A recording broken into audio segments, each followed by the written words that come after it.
E aí pessoal, tudo bem? Vamos agora iniciar a aula número 6, exercício de quarentena, pessoal do oitavo ano, e vamos para as considerações iniciais aí. Então, obrigado pela presença de todos novamente. Vamos continuar lendo e respondendo questões de interpretação e compreensão. Especificamente nessa aula a gente vai localizar informações explícitas em fragmentos de romance, reconhecer o sentido estabelecido pelo uso de expressões de pontuação, de conjunção em fragmentos de romance, certo? Então vamos lá. O nosso gênero da semana aí é romance. Na verdade, um trecho, né? Porque o romance normalmente ele é um texto narrativo muito longo. Então, 150 páginas, 120 páginas, obviamente não dá para colocar no exercício. Então a gente traz aqui alguns trechos de obras clássicas de romances que vocês possam ler e se interessar por ler ele por completo, quem sabe, né? Então vamos lá, o primeiro livro aí é Senhora, de José de Alencar. Esse livro, ele retrata o casamento por interesse, né? Ele vai falar aí da história da Aurélia com o Seixas. A Aurélia é uma mulher muito pobre e, e ela acaba se apaixonando por um rapaz também na mesma situação social que ela, que é o Seixas. Só que o Seixas resolve depois abandoná-la para se casar com uma mulher mais rica e que pudesse oferecer uma situação mais confortável para ele, né, por causa do dote, na época existia. E a Aurélia, depois de algum tempo, se torna bilionária por causa de uma herança e resolve se vingar do Seixas. É por isso que ele vai retratar toda essa vingança aí ao longo do texto da Aurélia, né, com ele, certo? Então depois procurem, pessoal. Existe aqui no YouTube mesmo alguns audiobooks em que vocês podem até ouvir a história mesmo pelo YouTube, tá? Existe também uma novela chamada Essas Mulheres, que foi passada também na Record, que vocês podem dar uma olhada também. Aqui no YouTube também existe vários capítulos dela. Então vamos lá. Senhora José de Alencar. Seixas ajoelhou aos pés da noiva, tomou-lhe as mãos que ela não retirava e modulou seu canto de amor, essa ode sublime do coração que suas mulheres entendem como somente as mães percebem o balbuciar do filho. Veja que a linguagem do Zé de Alencar é bem rebuscada, é bem difícil mesmo, né? Porque é um romance que eu acho que tem mais de 100 anos. Então, era uma linguagem que ele realmente queria rebuscar e a sociedade até gostava, né? De certa forma, assim ele podia fazer também críticas à sociedade da época, né? Sem causar tanta alarde, já que poucas pessoas entendiam.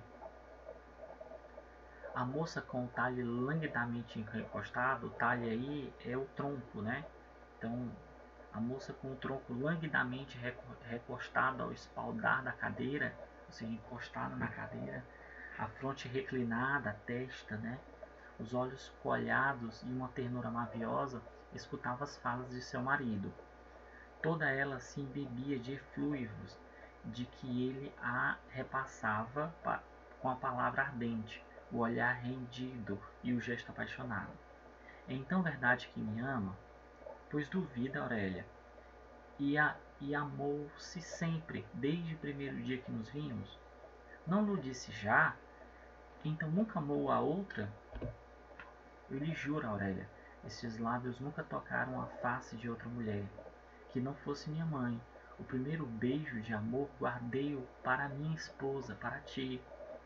Obviamente, né, que a Aurélia não tá caindo nessa, uma vez que ele já tinha casado com outra mulher por interesse, né?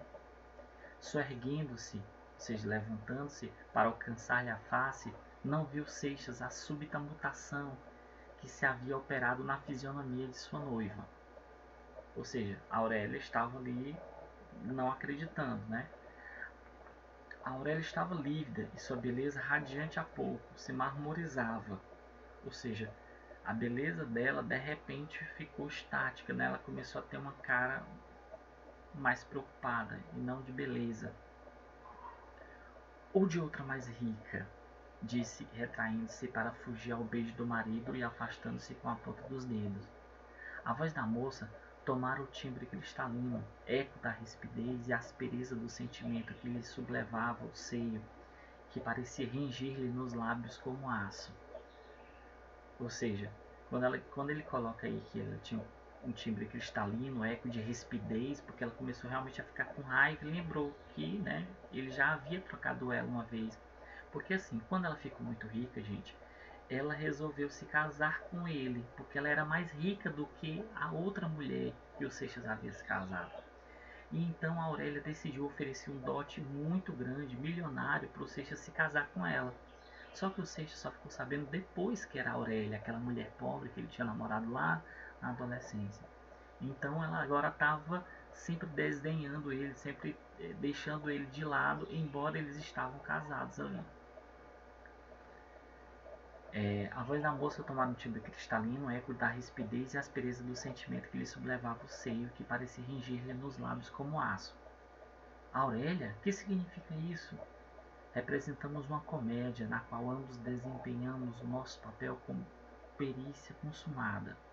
Podemos ter este orgulho que os melhores atores não nos excediam, mas é tempo de pôr termo a esta cruel mistificação com que nós estamos escarnecendo mutuamente, Senhor. Entremos na realidade, por mais triste que ela seja, e resigne-se cada um ao que é. Eu, uma mulher traída, o Senhor, um homem vendido. Vendido! Exclamou Seixas, ferido dentro da alma. Vendido sim, não tem outro nome. Sou rica, muito rica, sou milionária. Precisava de um marido, triste, indispensável às mulheres honestas. O senhor estava no mercado, comprei-o. Custou-me 100 contos de réis, foi barato. E realmente, gente, a Aurélia ofereceu esse dote, como eu acabei de falar, para se casar com ele, né? Justamente para completar sua vingança. O senhor, eu daria o dobro, o triplo, toda a minha riqueza por este momento. Esse momento como é que eu posso dizer? De vingança, né? Que ela estava tendo. A Aurélia proferiu estas desdobrando um papel no qual Seixas reconheceu a obrigação por ele passada ao Lemos. Lemos aí, pessoal, é o tio dela, que ficou responsável pelo dote porque ela era ainda de menor. Então quem assumiu a riqueza foi o tio dela, o Lemos. Então ela pediu para que o tio dela comprasse o Seixas, né? E existia uma cláusula lá dizendo que realmente ele estava se casando por interesse, não por amor. Não se pode exprimir o sarcasmo que salpicava dos lábios da moça, nem a indignação que vazava dessa alma profundamente revolta. No olhar implacável com que ela flagelava o semblante do marido, com que ela batia, com que ela era dura com o marido, né? O semblante e o rosto. Seixas, trespassado pelo cruel insulto, arremessado do êxtase da felicidade, a esse abismo de humilhação, a princípio ficara atônito. Depois, quando os assomos da irritação vinha, sublevava-lhe a alma, recalcou esse poderoso sentimento do respeito à mulher, que raro abandona o homem de fina educação. Quer dizer, ele ficou com raiva, né, a ponto de agredi-la, mas ele se conteve. Penetrado da impossibilidade de retribuir o ultraje, ou seja, o desgosto ali, a senhora, a quem havia amado, escutava imóvel, cogitando no que lhe cumprira fazer, se matá-la a ela, matar-se a si ou matar-se a ambos, matar a ambos. Então ele aí estava com muita raiva, né, por causa do insulto que ele estava sofrendo durante a vingança da Aurélia. Então vamos para a primeira questão.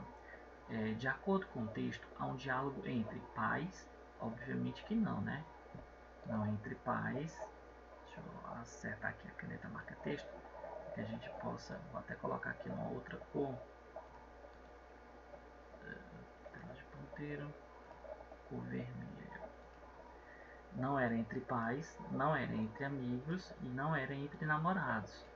Pessoal, aqui a gente está tratando, como eu acabei de falar, de um casamento, certo? Eles eram casados. Eu vou mostrar para vocês onde é que no texto tem. Em algum momento aqui, embora ele fale aqui, ó, a fisionomia de sua noiva, a gente pensa que ele não havia se casado. Mas tem uma parte interessante em que ele fala aqui, ó, disse ela, tá aqui, para fugir ao beijo do marido, ou seja, eles já estavam casados, certo? Aqui, ó, do marido, portanto eles já estavam casados. Questão número 1, então, letra C. Questão número 2. É então verdade que me ama? O ponto de interrogação foi usado para...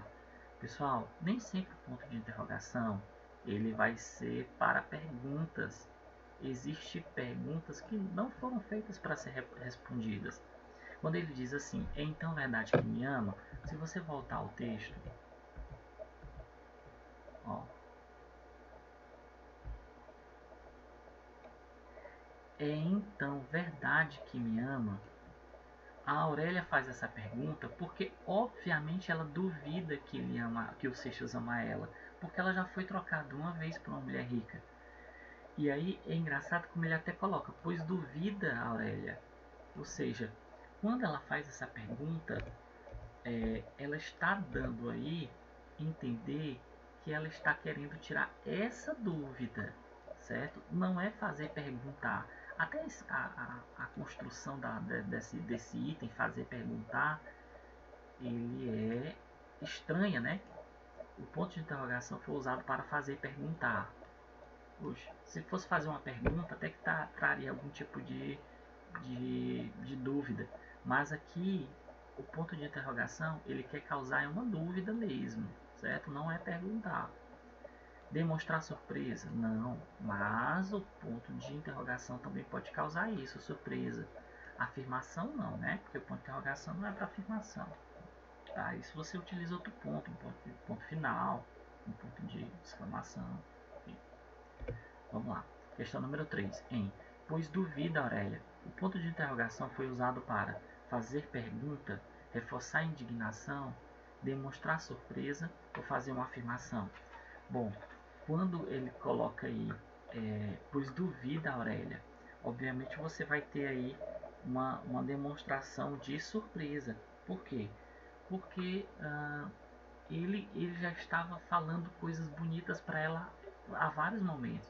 Ó, se você ver aqui, bem no início do texto, tem assim, Seixas ajoelhou aos pés da noiva.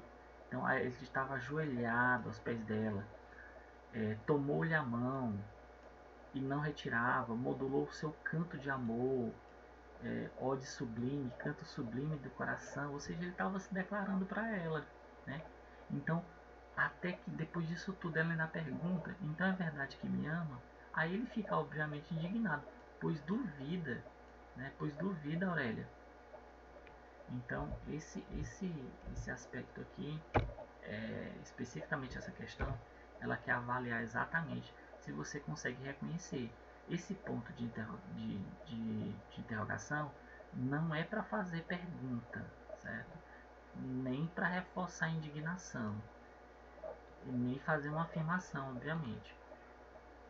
Ele está aqui justamente dando uma demonstração de surpresa, pois duvida, ou seja, depois de tudo que eu te falei, você ainda está duvidando, né? Então foi usado justamente para demonstrar surpresa, porque ele já tinha se declarado para ela e nunca que ele iria pensar que ele pensou que ela já estava caindo na dele, né?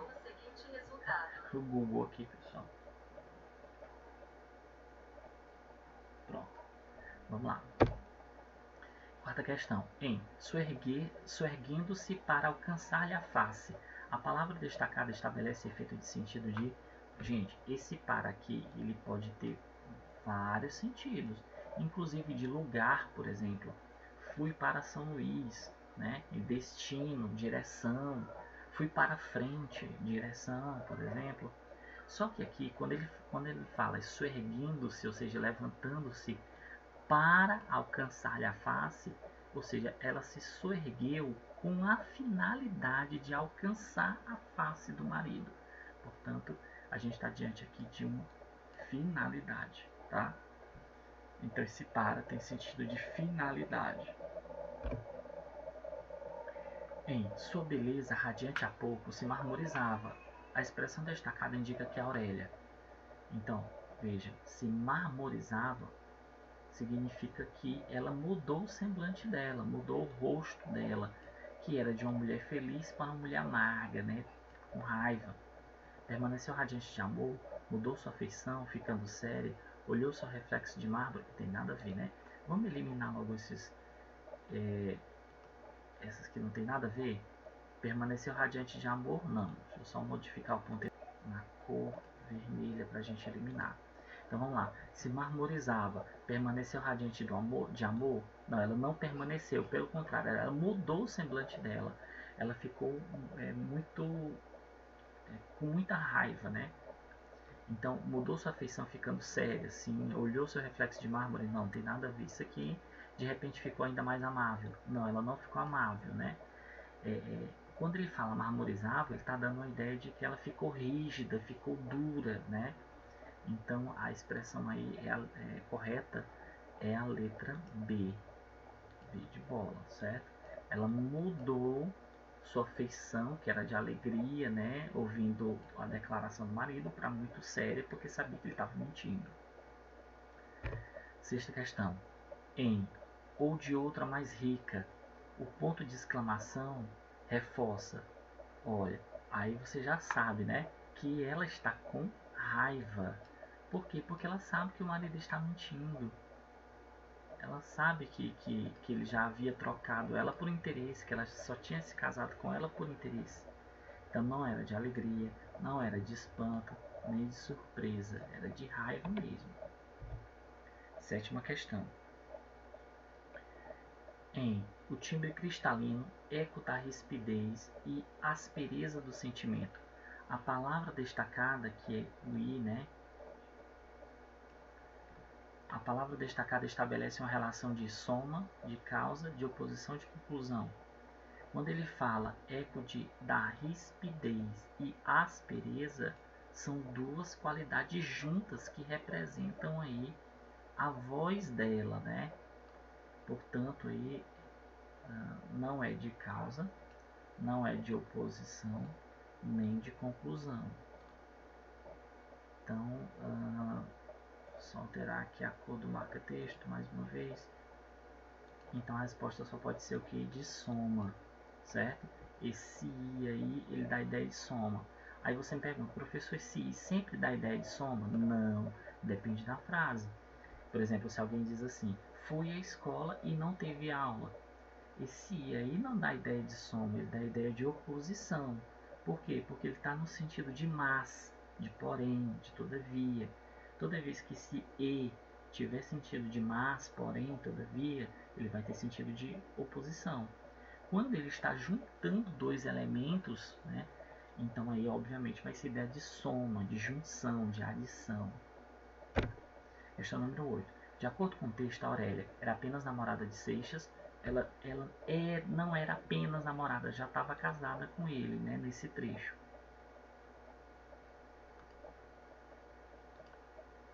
Já estava casada. Sempre quando tiver essas palavrinhas aqui, apenas, só, somente, você já desconfia que pode ser um item errado. Gostava de passear com seu amado?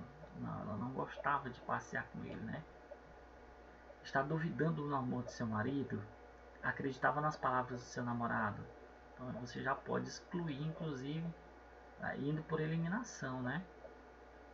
Então, obviamente, ela está duvidando do amor do marido. Questão número 9. Em Aurélia, o que significa isto? O ponto de interrogação foi usado para... E aí, pessoal? Só pode ser uma coisa. Demonstrar surpresa. Veja que ele estava se declarando para ela. De repente ela começa a ficar dura, séria. Começa a ficar com raiva dele. E chamando ele, inclusive, de uma expressão que ela coloca aí, que é de homem vendido. Então, obviamente, esse ponto... Que isso, Aurélia? Ele estava realmente surpreso com essa atitude dela. Ele não esperava essa atitude dela ríspida, grosseira, né? Então não é para fazer pergunta, nem reforçar a indiferença, nem fazer uma afirmação. Cuidado, nem sempre o ponto de interrogação significa fazer uma pergunta. Pode indicar uma surpresa, pode indicar uma como é que eu posso dizer, um susto, né? O que você está fazendo, por exemplo, né? Então, depende muito da frase, do contexto da frase. 10. Mas é tempo de pôr a termo esta cruel mistificação.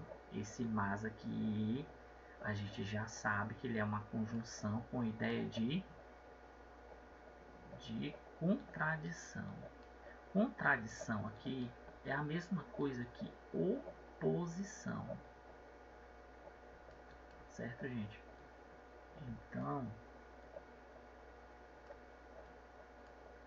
sei se dá pra ver aí, é difícil escrever com o mouse, mas esse contradição aqui é a ideia de oposição. Então, não é ideia de adição, não é ideia de conclusão, nem ideia de alternância. A ideia aqui é justamente de contradição. Contradição é a resposta correta. Questão número 11. Em vendido, exclamou Seixas, ferido dentro da alma. O ponto de exclamação reforça o que, pessoal? Indignação. Ele não estava alegre, nem triste, nem indiferente.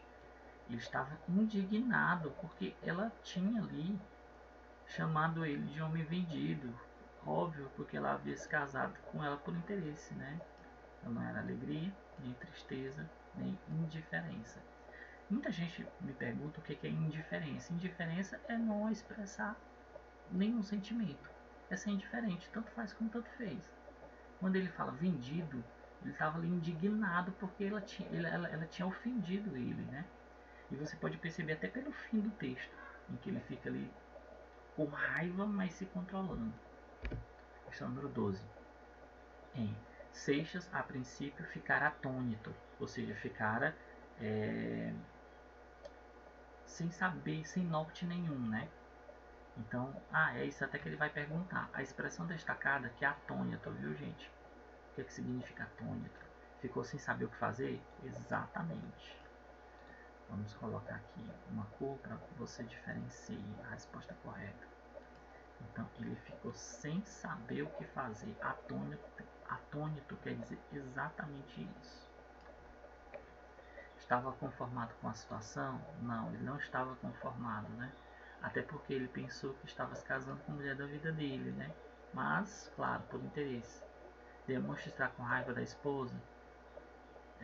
Não. Atônito quer dizer que ele ficou sem saber o que fazer, porque ela estava tirando ele ali, no sentido de acusando ele, manchando a imagem dele, chamando ele de homem vendido. Né? Sabia exatamente o que fazer diante da situação? Não, não sabia. Então, atônito aí quer dizer que ele ficou sem saber o que fazer. Vamos para mais um trecho. Trecho abaixo do capítulo 1 de Harry Potter e a Pedra Filosofal, quando Harry é deixado ainda bebê para os tios criarem após a criança ter se tornado órfão dos pais e ter sobrevivido a uma tentativa de assassinato de Lord Voldemort. Boa sorte, Harry, murmurou Dumbledore. Girou nos calcanhares e com o movimento da capa desapareceu. Uma brisa arrepiou as cercas bem cuidadas da rua dos alfeneiros, silenciosas e quietas sob o negror do céu, o último lugar do mundo em que alguém esperaria que acontecesse coisas espantosas. Harry Potter virou-se dentro dos cobertores sem acordar. Sua mãozinha agarrou a carta ao lado. Mas ele continuou a dormir, sem saber que era especial, sem saber que era famoso. Não podia saber que, neste mesmo instante, havia pessoas se reunindo em segredo em todo o país que erguiam os copos e diziam com vozes abafadas: a Harry Potter, o menino que sobreviveu. Então, esse é um trecho de um romance maior, né? Romance aqui, pessoal, quando a gente não fala de coisas amorosas.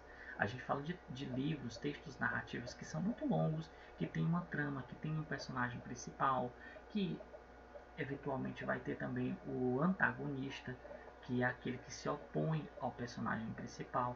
Então são textos narrativos longos que contam uma história, certo? Então vamos lá. Em Boa sorte, Harry, murmurou. Murmurou aqui, a expressão destacada do Dumbledore tem sentido de que? De falou baixo, de ficava com medo, parecia assustado, estava preocupado. Murmurou aí está no sentido de